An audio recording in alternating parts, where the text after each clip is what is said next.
أعوذ بالله من الشيطان الرجيم.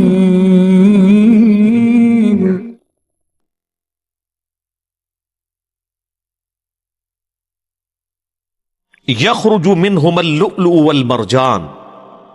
پچھلی دفعہ ذکر ہوا تھا کہ اللہ تعالیٰ نے سمندروں کو ملایا ہے اور ان کے درمیان ایک ان سین بیریئر، ایک آڑ رکھ دی ہے. اور میں نے بتایا تھا کہ آپ یوٹیوب کے اوپر جا کے اگر لکھیں، الاسکا ایک جگہ ہے امریکہ میں، وہاں پہ پیسیفک اوشن اور اٹلانٹک یعنی بحر اوقیانوس اور بحر الکاہل یہ آپس میں ملتے ہیں، اور ایک کا پانی جو ہے وہ بلو کلر کا ہے اور ایک کا گدلے کلر کا ہے، مسٹرڈ کا تقریباً کلر کا، لیکن وہ آپس میں میچ نہیں کرتے، ایک دوسرے کے اندر داخل نہیں ہوتے، بلکہ الگ الگ دور تک ان کی لکیر کئی کلومیٹرز تک نظر آتی ہے. اور اس کے اندر اللہ تعالیٰ کی ایک حکمت ہے. ادھر کی جو مچھلیاں ہیں وہ ایک خاص انوائرمنٹ میں رہ رہی ہیں، وہ اس انوائرمنٹ میں زندہ نہیں رہ سکتی، حالانکہ پانی ہے، لیکن ان کی ڈینسٹی کا فرق اللہ نے ایسا رکھ دیا کہ وہ آپس میں مکس نہیں ہوتے. تو اسی کانٹیکسٹ میں اگلی آیات آ رہی ہیں کہ ان سمندروں میں سے موتی اور مرجان یعنی یہ قیمتی پتھر بھی انہی کے اندر سے نکلتے ہیں. فَبِأَيِّ آلَاءِ رَبِّكُمَا تُكَذِّبَانِ. تو اے جن و انس کے بھاری گروہ، تم اپنے رب کی قدرت کی کون کون سی نشانیوں کو جھٹلاؤ گے. اس آیت کے اوپر میں نے پچھلی دفعہ بھی ڈسکشن کی تھی کہ یہ عموماً ترجمہ ہمارے جو علماء ہیں انہوں نے کیا ہے کہ تم اپنے رب کی کون کون سی نعمتوں کو جھٹلاؤ گے. یہ ترجمہ غلط ہے. اس کا ترجمہ صرف مولانا مودودی رحمہ اللہ تعالیٰ نے صحیح کیا. انہوں نے یعنی کانٹیکسٹ کے ساتھ سرکمسٹانسز کے مطابق جو آیات تھیں اس کے اعتبار سے ہر دفعہ اس کا ترجمہ ڈیفرنٹ کیا. اگر تو اللہ کی نعمت کا ذکر ہو رہا ہے تو نعمت کا انہوں نے ذکر کر دیا. اگر اللہ تعالیٰ کی کوئی فزیکل فینومین آف نیچر، قانون قدرت، تذکیر بھی آلاء اللہ، قدرت کی بڑی بڑی نشانیاں، تو وہاں قدرت کا ذکر کیا. اگر اللہ تعالیٰ کے غضب کا ذکر ہوا ہے تو اس اعتبار سے اس کا ترجمہ کیا. وَلَهُ الْجَوَارِ الْمُنْشَآتُ فِي الْبَحْرِ كَالْأَعْلَامِ. اور اسی کے زیر فرمان ہے وہ جہاز، بحری جہاز جو سمندروں میں پہاڑوں کی مانند بلند نظر آتے ہیں. فَبِأَيِّ آلَاءِ رَبِّكُمَا تُكَذِّبَانِ. تو اے جن و انس کے دو بھاری گروہ ہو، تم اپنے رب کی کون کون سی قدرت کی نشانیوں کو جھٹلاؤ گے. کل من علیہا فان. ہر اس کو فنا ہے، ہر اس نے ختم ہو جانا ہے جو اس زمین پہ ایگزسٹ کرتا ہے. اس کائنات کے اندر جو ایگزسٹنس ہے وہ بھی، اور اس زمین کے اوپر جتنے لوگ آباد ہیں، چاہے وہ جتنی بھی اسپیشیز ہیں، ایک نہ ایک دن سب کو موت آنی ہے. اور باقی کس نے رہنا ہے؟ وَيَبْقَى وَجْهُ رَبِّكَ ذُو الْجَلَالِ وَالْإِكْرَامِ. اور باقی رہے گی تیرے رب کی ذات جو بڑی عظمت اور احسان کرنے والی ہے، اکرام کرنے والی ہے. ویسے لفظی تو ترجمہ ہے تیرے رب کا چہرہ باقی رہے گا، لیکن ظاہر ہے کہ اس پہ ہم تعویل کرتے ہیں کہ چہرے سے مراد اللہ تعالیٰ کی ذات ہے. یہاں پر میں یعنی خصوصاً جو سلفی اہل حدیث علماء ہیں وہ عموماً قرآن پاک کی آیات کی جب کسی حوالے سے تعویل کی جاتی ہے تو وہ فوراً یعنی تحریف قرآن کا فتویٰ لگا دیتے ہیں، اور وہ کہتے ہیں کہ جی آپ الفاظ کو انہی الفاظ کے ساتھ لیں، اس کی تعویل نہ کریں. اس موقع پر ان کو بھی تعویل کرنی پڑتی ہے. یہاں ترجمہ تو یہ بنتا ہے کہ تمہارے رب کا چہرہ رہے گا، باقی سب کچھ ختم ہو جائے گا. تو قرآن حکیم میں تو اہل حدیث بھی مانتے ہیں، باقی بھی مانتے ہیں کہ اللہ تعالیٰ کے ہاتھوں کا بھی ذکر ہے جیسا کہ اس کی شان کے لائق ہے. اللہ کی آنکھوں کا ذکر ہے جیسا کہ اس کی شان کے لائق ہے. اس کی کوئی تمثیل نہیں. لیس کمثلہ شیء وہو السمیع البصیر. یہاں پہ آپ اہل حدیث کا ترجمہ بھی اٹھائیں گے نا تو انہوں نے اس کی تعویل کی ہوگی کہ تمہارے رب کی ذات کو باقی رہنا ہے. تو ہم کہتے ہیں جناب آپ نے چہرے کو ذات کیوں بنا دیا؟ وہ کہتے ہیں یہ پاسبل نہیں ہے، تعویل تو کرنی پڑے گی. جب دوسرے لوگ اس طرح کی آیات کی تعویل کرتے ہیں تو اس کو اسماء و صفات کا مسئلہ بنا دیتے ہیں. مثلا مولانا مودودی رحمہ اللہ تعالیٰ نے وسع کرسیہ السماوات والارض کی تفسیر کرتے ہوئے تفہیم القرآن میں لکھا کہ یہاں کرسی سے مراد اللہ تعالیٰ کی بادشاہت ہے، اور عین ممکن ہے کہ کوئی فزیکل کرسی بھی ایگزسٹ کرتی ہو، جبکہ اہل حدیث کا موقف یہ ہے کہ نہیں، آپ کو فزیکل کرسی ماننی ہوگی. اگر آپ یہ کرسی سے مراد اللہ کی بادشاہت لیتے ہیں تو یہ آپ قرآن کی تعریف کر رہے ہیں، کیونکہ قرآن میں تو لفظ کرسی کا ہے. یہاں پہ وہ یہ نہیں دیکھتے کہ یہاں پہ چہرے کا لفظ ہے. اے گلا مولویاں نو انجینئر صاحب ہی کر سکتے ہیں، تو انہوں نہیں سمجھ آتی کہ مولویاں نے کیڑی گیم پائی ہوئی ہے. مولویوں نے جو کچھ قرآن کے ساتھ کھلواڑ کیا ہے نا، ان کی اس کھلواڑ کو صرف وہ بندہ پکڑ سکتا ہے جس کا کمپیریٹیو نالج ہو. اس لیے میں دیکھیں آیات جہاں جہاں آتی ہے نا، جس بندے نے ڈنڈی ماری ہے نا، تو میں پھر ڈنڈا میں بھی اٹھا لیتا ہوں علمی کہ بھئی ڈنڈی سوٹ اپنی، میرا ڈنڈا آئی نہیں تھا. فَبِأَيِّ آلَاءِ رَبِّكُمَا تُكَذِّبَانِ، تو اے جن و انس کے دو بھاری گروہ ہو، تم اپنے رب کی کون کون سی نعمتوں کو جھٹلاؤ گے، تم اپنے رب کی کون کون سی قدرت کی نشانیوں کو جھٹلاؤ گے. يَسْأَلُهُ مَن فِي السَّمَاوَاتِ وَالْأَرْضِ، سب زمین و آسمان میں جتنے بھی مخلوقات ہیں وہ اسی کی منگتی ہیں، سب اسی سے مانگتے ہیں، سب اسی سے سوال کرتے ہیں. كُلَّ يَوْمٍ هُوَ فِي شَأْنٍ، اور اس کی شان ہر روز نئے اعتبار سے تجلی فرماتی ہے.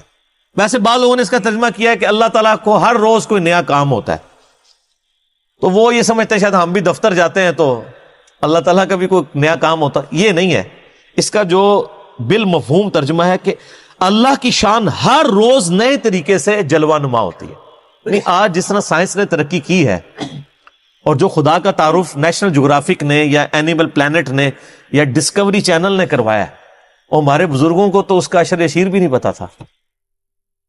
میں ابھی پرسوں اینیمل پلانٹ پہ ایک پروگرام دیکھ رہا تھا ایک عقاب کے بارے میں، تو وہ اس کو ایک بہت بڑی ہڈی ملتی ہے نا، تو اب وہ اس ہڈی کو توڑ تو سکتا نہیں، اس کی چونچ ہے، اتنی مضبوط ہڈی ہے. سر آپ حیران ہوں گے، وہ کمنٹیٹر کہتا ہے کہ جی اس کے اندر یہ حص ایوالو ہو گئی ہے. وہ کہتے ہیں نا ایوولوشن ہوئی ہے، وہ تو خدا نے اسے سکھایا نا. وہ جناب 30 دفعہ اس ہڈی کو اٹھاتا ہے، اتنی بڑی ہڈی دونوں پنجوں میں، اور زمین سے تقریباً 1.5 کلومیٹر اوپر کی ہائٹ پہ جاتا ہے اور کوئی سخت چٹان دیکھ کے اس کے اوپر گراتا ہے اس کو، اور یہ عمل وہ 30 دفعہ ریپیٹ کرتا ہے. اور بار بار، یعنی 30 دفعہ آپ وہ تھوڑا تو مار نہیں سکتا، ظاہر ہے اس کو اس کے ہاتھ تو نہیں ہے، تو وہ indirect Newton's third law of motion کر رہا ہے، عمل کا رد عمل. 30 دفعہ وہ ہڈی گراتا ہے، وہ 30 دفعہ گر گر کے اتنی کھوکھلی ہو جاتی ہے کہ الٹیمیٹلی وہ ٹوٹ جاتی ہے. پھر وہ ٹوٹتی ہے تو وہ کھاتا ہے. یہ اس کو کس نے سکھایا ہے؟ اللہ نے.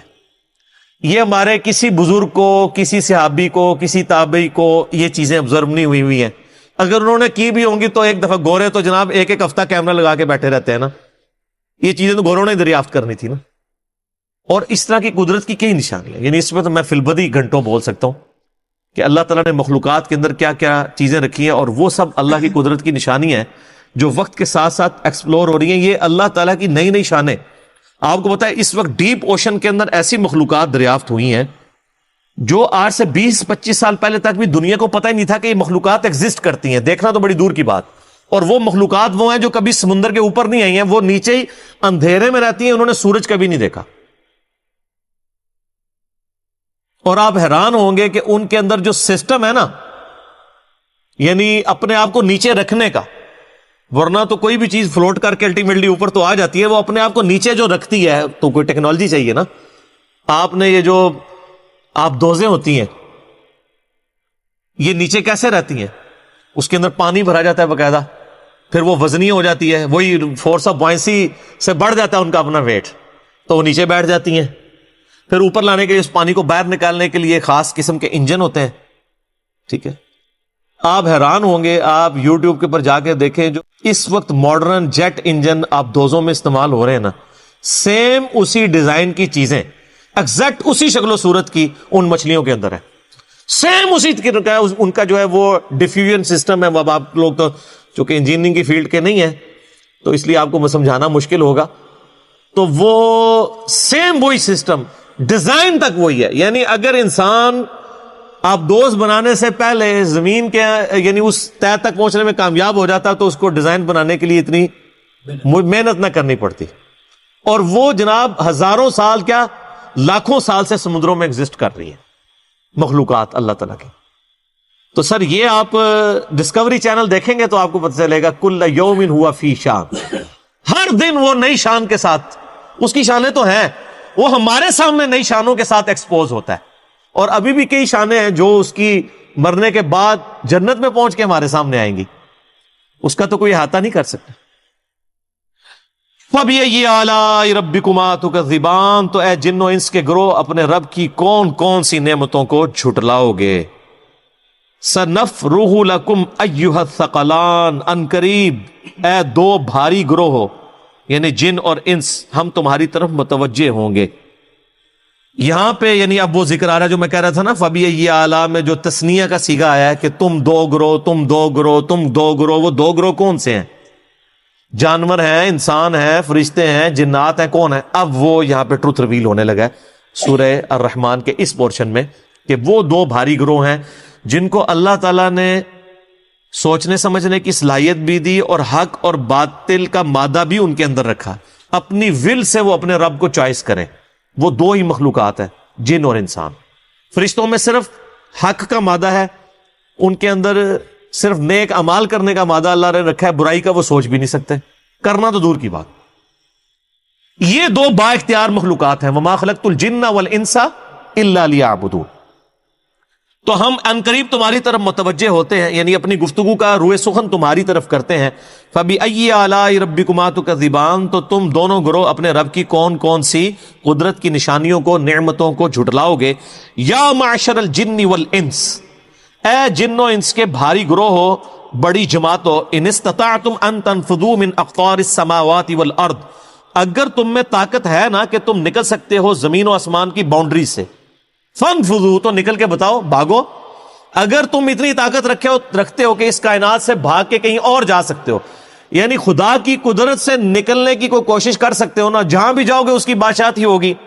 لا تنفذون الا بسلطان، تم جہاں کہیں بھی جاؤ گے تو وہ اسی کی بادشاہت ہوگی. اس آیت کا مختلف انداز سے مختلف لوگوں نے ترجمہ کیا ہے، مفہوم بیان کیا ہے. بعض لوگوں نے ترجمہ کیا کہ تم قوت کے بغیر تو نکل نہیں سکو گے، اس سے انہوں نے میزائل پروگرام اور راکٹس کو ثابت کیا. سر راکٹس بھی آپ کو کائنات سے باہر تو نہیں لے کے جا سکتے نا. اصل اس کا ترجمہ یہ ہے لا تنفذون الا بسلطان، تم نکل کر کہیں بھی چلے جاؤ اسی کی سلطانیت، اسی کی بادشاہت ہوگی. تم جہاں مرضی چلے جاؤ. ہم تو پہلے آسمان سطح تک نہیں پہنچ سکے. آپ کو پتا ہے کہ سب سے قریب ترین گلیکسی جو ہے نا زمین کے، وہ 9 ارب نوری سال کے برابر ہے، دور ہے. 9 ارب جو ہے لائٹ ایئرز. اور سر ایک لائٹ ایئر یہ ہوتا ہے کہ روشنی جو ہے نا وہ 1 سال تک سفر کرتی رہے نا تو جتنا فاصلہ طے کرے گی وہ 1 لائٹ ایئر ہے. 9 ارب سال تک روشنی سفر کرتی رہے. اور روشنی جو ہے گھوڑے کی رفتار سے یا بوئنگ کی رفتار سے یا ایئر بس کی رفتار سے نہیں چلتی. روشنی کی رفتار اتنی ہے کہ روشنی 1 سیکنڈ میں زمین کے 2.5 چکر لگا سکتی ہے. 7 چکر 40,000 کلومیٹر سرکمفرنس ہے، یعنی 300 kilometre per second. 3 lakh kilometre per second, 1,86,000 میل فی سیکنڈ. 3 لاکھ کلومیٹر روشنی 1 سیکنڈ میں طے کرتی ہے. 3 لاکھ کلومیٹر یعنی زمین تو مکی جائے گی سیکنڈ وچ ہی. زمین کے 7 چکر 1 سیکنڈ میں لگا سکتی ہے پوری زمین کے. اتنی تیز رفتاری سے چلنے والی چیز 9 ارب سال تک چلتی رہے تو وہ پہلی گلیکسی تک پہنچے گی. اور اس طرح کی 250 ارب گلیکسیز ہیں. اور ارب کا فکر میں نے آپ کو بتایا تھا کہ اگر آپ 24 گھنٹے گنتی گنتے رہے نا تو 25 سے 30 سال چاہیے 1 ارب گننے کے لیے. اتنا بڑا فکر ہے. تو اللہ تعالیٰ نکل کے بتاؤ نا، اللہ کی بادشاہت ہے. فَبِأَيِّ آلَاءِ رَبِّكُمَا تُكَذِّبَانِ، تم اپنے رب کی قدرت کی کون کون سی نشانیوں کو جھٹلاؤ گے. يُرْسَلُ عَلَيْكُمَا شِوَاظٌ مِّن نَّارٍ، بھیجا جائے گا تم پر آگ کا شعلہ. وَنُحَاسٌ فَلَا تَنتَصِرَانِ، اور دھواں، پھر تم بچ کے کہیں نہیں جا سکو گے. اللہ تعالیٰ فرماتا ہے اگر تم اس کائنات سے نکلنے بھی کوشش کرو گے اللہ کے لیے کوئی مسئلہ ہے. 1 آگ کا شعلہ بھیجوں، 1 شہاب ثاقب بھیجوں، تباہ و برباد کر دے ہر چیز. شہاب ثاقب تو بہت بڑی چیز ہے سر. تیز رفتاری سے اڑنے والی چیز کو تو چھوٹی سی چیز بھی ہٹ کر جائے. آپ پتہ پرندوں کی وجہ سے یہ جہاز جو ہے وہ تباہ ہو جاتے ہیں، حالانکہ وہ تو ہارڈ چیز بھی نہیں ہوتی ہے. تو اس کے اوپر ہالی ووڈ نے کئی ایک فلمیں بنائی بھی ہوئی ہیں جن میں وہ یعنی شہاب ثاقب سے دیکھتے ہیں کہ بڑی بڑی انہوں نے جو اسپیس شٹلز لانچ کی ہوئی ہیں جو انہیں اینیمیٹڈ موویز ہی ہیں اس اعتبار سے. تو وہ فوراً تباہ و برباد ہو جاتی. فَبِأَيِّ آلَاءِ رَبِّكُمَا تُكَذِّبَانِ، تم اپنے رب کی کون کون سی قدرت کی نشانیوں کو جھٹلاؤ گے اے جن و انس کے گروہ. فَإِذَا انشَقَّتِ السَّمَاءُ فَكَانَتْ وَرْدَةً كَالدِّهَانِ. اب قیامت کا ذکر آ رہا ہے کہ پھر جب پھٹ جائے گا آسمان تو سرخ ہو جائے گا جیسا کہ رنگا ہوا سرخ چمڑا ہوتا ہے. فَبِأَيِّ آلَاءِ رَبِّكُمَا تُكَذِّبَانِ فَيَوْمَئِذٍ لَا يُسْأَلُ عَنْ ذَنبِهِ إِنسٌ وَلَا جَانٌ. تو اس دن انسان اور جن سے اس کے گناہ کے بارے میں نہیں پوچھا جائے گا. یعنی گناہ کے بارے میں پوچھنے کی ضرورت ہی نہیں ہوگی، شکلیں بتا رہی ہوں گی. جو سورہ آل عمران میں آتا ہے نا کہ جو نیکوکار ہیں ان کے چہرے روشن ہوں گے اور جو بدکار ہیں ان کے چہرے سیاہ پڑے ہوئے ہوں گے. تو یہ ان معنوں میں ہو رہا ہے. ویسے تو پوچھ گچھ ہوگی، مراد یہ ہے کہ پوچھنے کی ضرورت کوئی نہیں ہوگی، لیکن یہ اللہ تعالیٰ کے عدل کا تقاضا ہے کہ وہ حساب کتاب کرے گا. ادروائز ضرورت نہیں، اس کو تو پتہ ہے کہ کس کو دوزخ میں بھیجنا ہے، بلکہ وہ جس نے خود جانا ہے اس کو بھی پتا ہے میں نے کیا کرتوت کیے ہوئے. تو وہ اللہ تعالیٰ اس کا ذکر کر رہا ہے کہ کسی انسان کسی جن سے پوچھنے کی ضرورت نہیں ہے. فَبِأَيِّ آلَاءِ رَبِّكُمَا تُكَذِّبَانِ يُعْرَفُ الْمُجْرِمُونَ بِسِيمَاهُمْ. مجرم اپنے چہروں سے ہی پہچان لیے جائیں گے. فَيُؤْخَذُ بِالنَّوَاصِي وَالْأَقْدَامِ. تو ان کو پیشانی کے بالوں اور ٹانگوں سے پکڑ کے گھسیٹا جائے گا، پکڑ لیا جائے گا. فَبِأَيِّ آلَاءِ رَبِّكُمَا تُكَذِّبَانِ. اچھا یہ اب میں ترجمہ نہیں کرتا جا رہا، ظاہر ہے کہ میں اتنی دفعہ اس کا ترجمہ کر چکا ہوں کہ یہ آپ نے کانٹیکسٹ میں دیکھ لینا ہے. اگر تو وہ قدرت کی نشانی ہے تو قدرت. اب دیکھیں یہاں پہ تو مجرموں کا ذکر آ رہا ہے اور جہنم کا ذکر آ رہا ہے، تو اس کے بعد فَبِأَيِّ آلَاء کا ترجمہ یہ کرنا تو بیوقوفی ہے نا کہ رب کی کون کون سی نعمتوں کو جھٹلاؤ گے. یعنی دوزخ تو رب کی نعمت نہیں ہے، وہ تو اللہ کے غضب کا مقام ہے.